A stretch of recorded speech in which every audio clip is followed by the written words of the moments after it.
Hello, and welcome to the M.O.W. channel. Today, we have prepared a video about the Grim Sleeper case, a series of crimes in which at least 10 murders and one attempted murder were committed in Los Angeles between 1984 and 2007. Please remember to subscribe and hit the like button. Today's case file begins now. In the early 1980s, South Los Angeles, California, was like a vast swamp hidden behind the glittering lights of the city. A new drug known as crack cocaine swept through the area, destroying countless families. The streets were filled with women who turned to dangerous sex work to fund their addictions. In dark alleys beyond the reach of law enforcement, despair hung thick in the air, and crime rates spiraled out of control. It was within this chaos and neglect that Lonnie David Franklin Jr. lived quietly, hiding his brutal instincts behind the mask of an ordinary citizen. He worked as a garbage collector for the city of Los Angeles, a job that allowed him to know every back alley and forgotten corner of the city better than almost anyone else. At work, he was known as a diligent employee. After hours, he was seen as a kind and cheerful man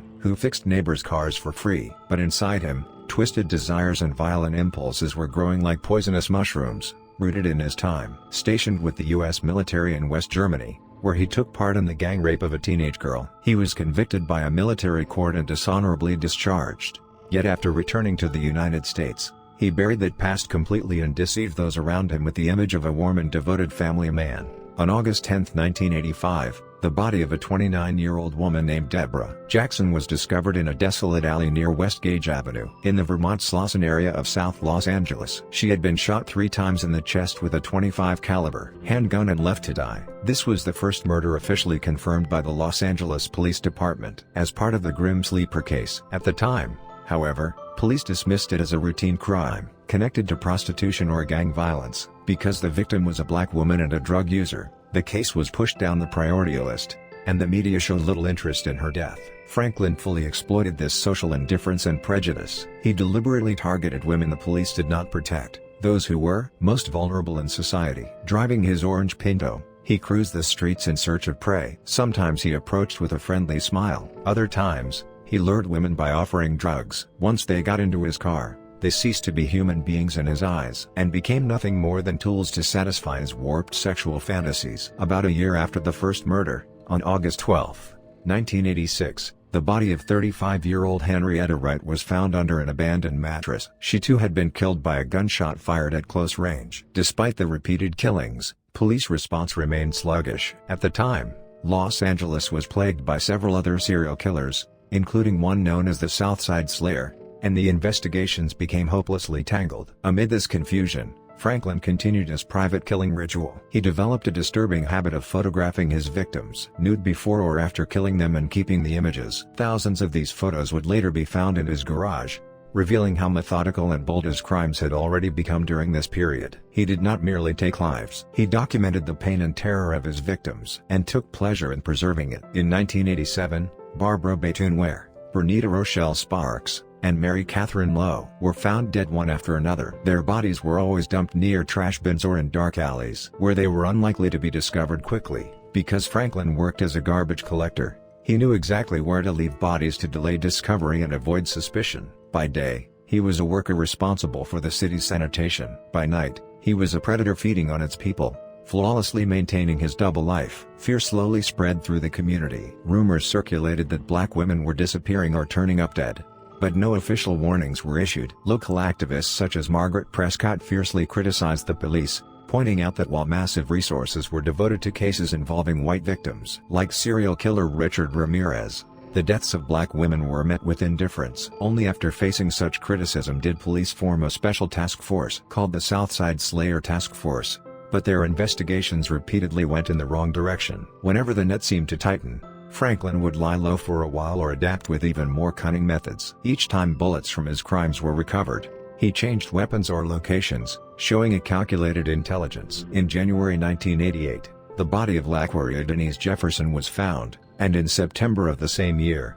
18-year-old Alicia Monique Alexander was murdered. During this period, Franklin's boldness reached new heights. He committed crimes near police stations and casually passed through neighborhoods where victims' families were grieving, as if flaunting his perceived greatness. To him, the streets of South Central were a vast hunting ground, and the women who lived there were disposable commodities. These brutal actions in the opening phase laid the foundation for decades of tragedy to come. The killer concealed himself behind structural inequality and social discrimination. Police complacency and public indifference effectively granted Franklin a license to kill. The early murders of the mid to late 1980s were not just the crimes of a single madman. They exposed deep-rooted prejudices surrounding race, class, and gender in American society at the time. The demon known as Franklin was born in the shadows of those biases, and his earliest victims vanished in the deepest darkness, often without their names ever being spoken. The birth of the serial killer, later known as the Grim Sleeper, marked the beginning of one of the darkest and most horrifying chapters in Los Angeles history, the starting point of a historic tragedy that planted lifelong pain in the hearts of countless families. On the night of November 20, 1988, the sound of gunfire cutting through the air of Los Angeles marked a turning point in the case. A 30-year-old woman named Anietra Washington accepted a ride from a man who appeared friendly as she walked down the street. Not long after getting into the car, the man revealed his true nature. He shot her in the chest and then sexually assaulted her. Believing she was dead, he pushed her out of the moving vehicle and drove away. But Washington survived through sheer will and an extraordinary instinct to live. She later gave police a detailed description of her attacker, saying he was a neatly groomed black man in his early 30s. She also provided specific information about the interior and exterior of his car. Despite the presence of this critical survivor and her testimony, the investigation failed to move forward. Police did not connect her account to the earlier serial murders, and the suspect vanished as if into thin air. From 1988 to 2002, a span of 14 years, no new cases with ballistic evidence matching the earlier murders were officially recorded by the Los Angeles Police Department. During this long period of silence,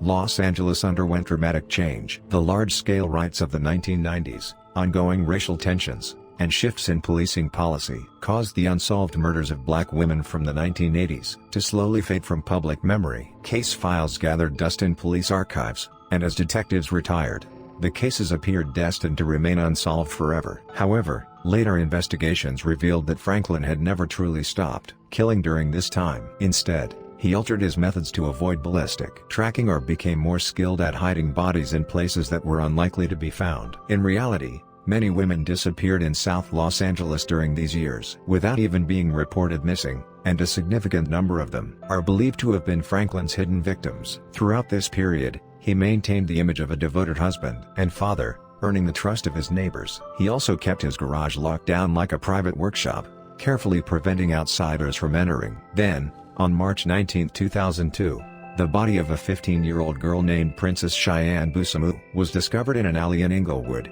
shaking the city awake once again. She showed clear signs of strangulation and severe beating, and was found naked, abandoned in bushes. In 2003, Valerie Louise McCorvey was found near a tree-lined street, and in 2007, Cynthia Peters was discovered stuffed inside a trash bag. Advances in forensic science allowed investigators to determine that DNA collected from these newer crime scenes matched DNA recovered from unsolved cases from the 1980s. The realization that the same killer had resumed hunting after more than a decade stunned the investigative team. Around this time, Christine Pelisic, an investigative reporter for LA Weekly, revealed that police had identified connections between the murders, but failed to warn the public. Noting that the killer had gone silent for years before resurfacing, Pelisic gave him the nickname Grim Sleeper. The name, implying a reaper who had been asleep and then awakened, quickly spread across headlines around the world. Under mounting pressure, police formed a dedicated unit known as the 800 Task Force and announced a reward of $500,000 for information leading to the killer's arrest. They also released old 911 call recordings from the 1980s. In those recordings, an anonymous caller described witnessing someone dumping a body and provided a license plate number, along with detailed information about the suspect's vehicle. Due to administrative errors at the time, this crucial lead had been buried in filing cabinets for decades. The emergence of the name Grim Sleeper placed enormous pressure on the Los Angeles Police Department. Investigators reopened every related cold case and re-interviewed hundreds of witnesses and suspects. Yet Franklin remained elusive. He exploited the fact that his DNA was not registered in any police database and continued living his life without fear. He worked as a cleaner at police facilities, placing him close enough to sense how investigations were progressing and what evidence officers might have. As the saying goes, the darkest places under the lamp. The killer lived closest to law enforcement, quietly mocking them from within their reach. After 14 years of silence, he returned not as a reckless murderer, but as a more evolved predator, leaving investigators feeling as though they were chasing a ghost. This phase of the case transformed it from a series of murders into a massive disaster, born from systemic failure and social indifference. For the victims' families, those 14 years were a living hell of unanswered questions. For the killer, they were a period of rest, concealment, and preparation for the next hunt. Only after the name Grim Sleeper entered the public consciousness did the world begin to listen to the voices of the women who had died in the alleys of South Los Angeles. This chapter marked a crucial turning point, where forensic science, investigative journalism, and community outrage converged to tighten the pressure on the killer. The process of dragging a hidden monster into public view had begun, signaling the opening of a fierce investigative battle and the first crack in the carefully constructed life of safety the killer had built for himself. As the late 2000s approached, the Los Angeles Police Department's 800 task force found itself at a desperate dead end. Investigators had successfully extracted a complete DNA profile from crime scenes spanning decades, yet no match could be found in CODIS, the National Criminal DNA Database. After comparing the profile against millions of convicted offenders across the United States, not a single match appeared. This meant the killer had either never been arrested for a serious crime that required DNA collection, or had somehow slipped through the cracks of the system. Detectives placed thousands of men from South Los Angeles on their suspect list and conducted extensive comparisons. But the results were always the same. Nothing. The killer seemed to exist and not exist at the same time. A ghost no one could catch. Inside the task force, a growing fear took hold that the case might remain unsolved forever. With the budget nearly exhausted and public criticism mounting, investigators made a final, controversial decision to use a method that was legally and ethically debated. At the time, familial DNA searching. Familial DNA searching allows investigators to identify a suspect's family line by finding partial genetic matches to relatives, such as parents, children, or siblings, even if the suspect's own DNA is not in the system. In 2008, the California Department of Justice approved the use of this technique, and the task force once again combed through the massive database, holding on to a fragile sense of hope. The first attempt failed, but in 2010, during a second search, a breakthrough finally arrived. The DNA profile of a young man named Christopher Franklin, recently arrested on a weapons charge and entered into the system, showed a strong likelihood of a close familial relationship to the Grim Sleeper. Investigators immediately began tracing Christopher's family tree and quickly identified his father,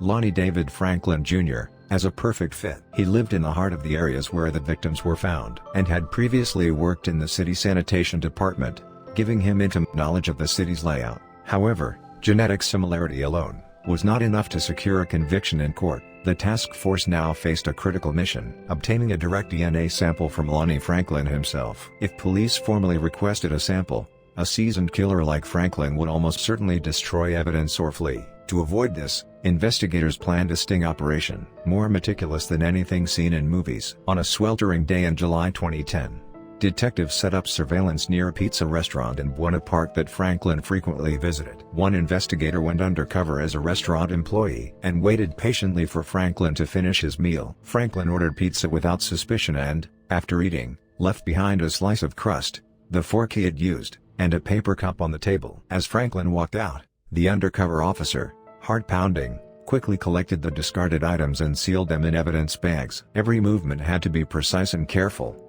as even the slightest contamination could destroy the case. The recovered pizza crust and utensils were rushed to the police crime lab. The results were exactly what investigators had hoped for. The DNA found on the pizza crust was a perfect match to the Grim Sleeper profile that had stained Los Angeles with blood for more than 25 years. It was the moment a decades-long and agonizing hunt finally reached its end, when an invisible killer was pulled into the real world at last. Detectives immediately obtained an arrest warrant and began closely monitoring Franklin's every move, preparing for the final strike. Completely unaware that his carefully constructed life was collapsing, Franklin went about his routine, calmly working on a car in his front yard, just as he always had. The intense battle of wits and science displayed in this critical phase showed how modern investigative techniques could overpower even the most cunning criminals. Without familial DNA searching and the bold surveillance operation at the pizza restaurant, Franklin might have evaded justice forever while searching for his next victim. The frustration and limitations investigators faced ultimately fueled the development of more sophisticated methods,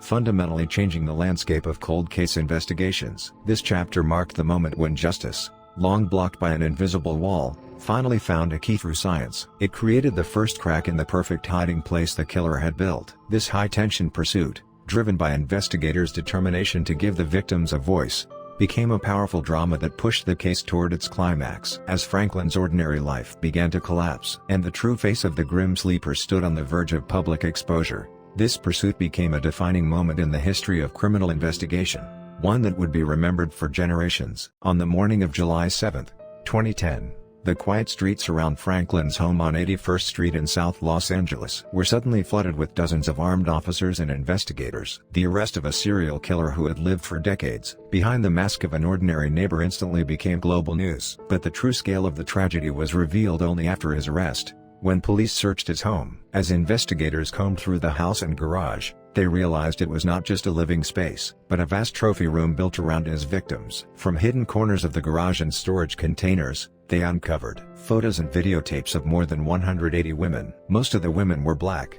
and many were photographed nude or appearing unconscious. Franklin had documented them carefully, like a hunter cataloging prey. These images were not simple pornography. They were horrifying evidence that the true number of his victims could be far greater than the 10 murders officially confirmed. The trial did not formally begin until 2016. After years of preparation, the courtroom battles were as intense as the long wait had suggested. Prosecutors pressed Franklin with DNA evidence recovered from a pizza crust and ballistic matches linking bullets from multiple crime scenes. The distinctive use of a .25 caliber handgun became a critical thread tying him directly to the Grim Sleeper killings. The defense challenged the way the DNA was collected and stored, arguing contamination and procedural flaws. But the scientific evidence presented by the prosecution was overwhelming. The most powerful moment of the trial came when the sole survivor, Inietra Washington, took the witness stand. Decades had passed, and her hair had turned gray, but her voice carried the terror of that night as she described what happened. In open court, she identified the man who had shot her and assaulted her. Her testimony was more than evidence. It was a cry for justice that she had carried inside for decades, leaving the courtroom in stunned silence. Throughout the trial, prosecutors reconstructed the final moments of the victims to show the cruelty of Franklin's crimes. They explained how he approached women using the friendly face of a helpful neighbor, then trapped them inside the confined space of his car, where they were completely powerless. Large screens displayed photographs found in his garage, exposing how thoroughly he had stripped his victims of dignity. Family members broke down as they saw the final images of their loved ones, and the courtroom filled with grief and anger. Prosecutors argued that Franklin deliberately targeted socially marginalized women to assert his sense of power,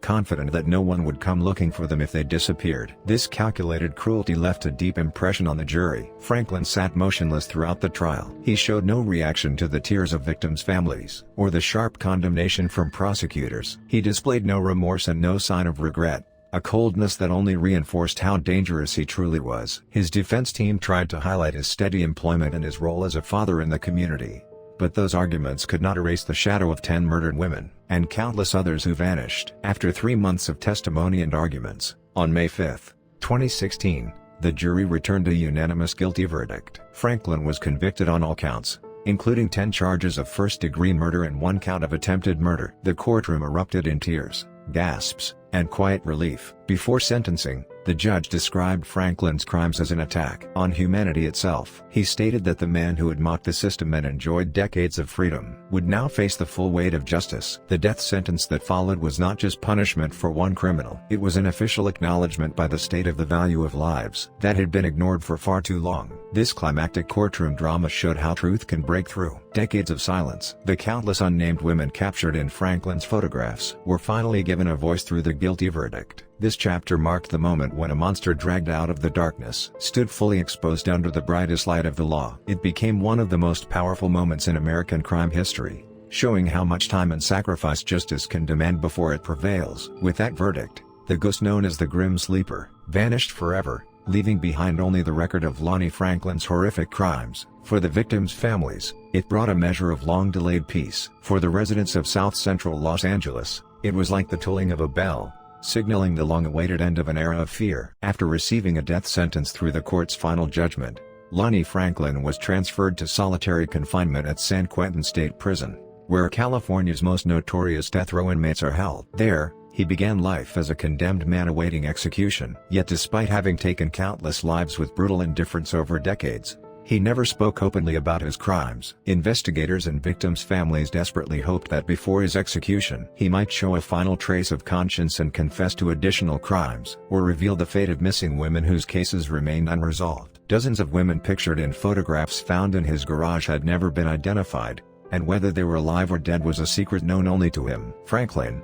however, chose silence. Even behind prison walls, he guarded his secrets, treating his crimes as a kind of twisted victory. He spoke neither to fellow inmates nor to guards about his past, retreating into himself and carrying his atrocities with him into the cold, concrete isolation of his cell. Then, on March 28, 2020, at a time when the world was gripped by fear and confusion caused by a global pandemic, Franklin was found dead in his cell. He was 67 years old. His death was not the result of execution, but was believed to be from natural causes. There were no signs of physical injury. He died quietly, without ever paying the full price for his crimes. Through the legal process, news of his death stirred deeply mixed emotions among the victims' families. While the source of terror was finally gone, many had hoped to see justice carried out through his execution. Instead, his death brought a new sense of loss. Even more painful was the realization that countless unanswered questions died with him. The truth about many missing victims was buried forever, leaving families and investigators with lasting frustration and grief. Although Franklin was gone, the wounds he left behind and the questions he raised remained painfully alive. The Los Angeles Police Department released more than 180 photographs of women found in his possession and continued efforts to identify them. These images were more than evidence. They were a reflection of how many vulnerable people society had failed to protect. Some of the women in the photos were eventually identified as survivors and reunited with their families. Many others, however, remain missing to this day. Investigators widely believe that the true number of Franklin's victims far exceeds the 10 confirmed murders. Based on the length of his activity and his methods, authorities estimate that at least 25 additional victims may exist, their cases still classified as unsolved and preserved only in records. The Grim Sleeper case forced a painful reckoning within the American justice system. It exposed structural discrimination that pushed cases involving black women, drug users, and sex workers to the bottom of investigative priorities. The conclusion was unavoidable. The reason the killer was able to roam free for more than 20 years was not just his cunning, but society's indifference. In response, law enforcement agencies strengthened human rights guidelines, emphasizing that every life deserves equal protection, regardless of race or social status. Cold case units received increased funding and authority, and familial DNA searching gained legal acceptance. This breakthrough technique has since helped solve numerous long, unsolved cases across the country. In the final chapter, the truth we are left with is the ordinary nature of evil and the importance of social responsibility. Lonnie Franklin wore the face of an ordinary neighbor, someone who could live anywhere among us, while preying on those at the margins of society. Chapter 5 ends with the biological death of a serial killer, but the lesson he left behind remains alive. It reminds us that the people society ignored were someone's daughters, mothers, and loved ones, and that their lives were never insignificant. The true end of the Grim Sleeper case is not marked by the killer's death, but by the ongoing effort to restore the dignity of the victims and to build systems that prevent such tragedies from happening again. Justice, trapped in darkness for decades, was slow and imperfect, but it ultimately found the light. Our responsibility now is to make sure that light does not fade, by offering protection, rather than neglect to the dark alleys of South Los Angeles. Lonnie Franklin's name will be remembered as a symbol of terror, but the courage of those who survived, spoke out, and fought for justice will stand as a lasting guidepost toward a more just society. That concludes today's story. Please subscribe and press the like button. We bring you new cases and mysteries every day to satisfy your curiosity and make your time meaningful. Thank you for watching.